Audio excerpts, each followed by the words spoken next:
नमस्कार। पद्मावती मिश्र समस्त को सारस्वत प्रणाम।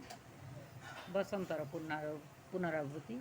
आत्मारे आत्मा को होम करी ब्रह्म निर्वाण पथरे आत्महितार्थे साधना पथरे बसंत प्रतिबंधक सृष्टि करी करिवार सामर्थ्य बलवत्तर हुए थाए। भोगलालसा को द्विगुणित करने दिगरे बसंत सहायक। सांसारिक जीवनर नवदंपति प्रथम पदक्षेप सुखमय करिबारे बसंत आरामदायक समय।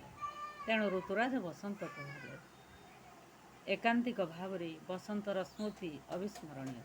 अमरावती मर्त्य वैकुंठ स्वर्ग आमे देखिना, किंतु मर्त्य वैकुंठ पराय अमरावतीर स्वर्ग सुख अनुभव करि मानव समाज।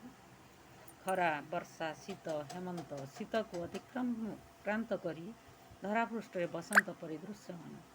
विरहरु विरहित मानवर प्राण को विदग्ध करे ऋतुराज बसंत। मिलनर मधुमय समय बसंत। वैराग्यर प्रकृष्ट समय बसंत। सन्यासीर तप पाई उपयुक्त निर्धारित समय बसंत। विषय सुख को जलांजलि दे प्राणवंत सन्यासीर त्याग शक्ति प्रखर बल तपशक्तिर उदय एवं विजय लाभ।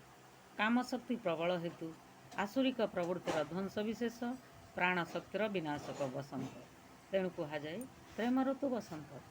शस्य प्राचुर्य भारपूरा पृथ्वीवासी को उपभोग शाश्वत समय बसंत। पृथ्वीवासी वरदान बसंत। मलयर सुंदर मनोरम परिवेश मानव प्राणशक्तिर प्रकाश रूपक पूर्णता लाभ सह आनमना करी जोगी ऋषि मन विदग्ध बसंतर आगमन। धन्यवाद। जय जगन्नाथ।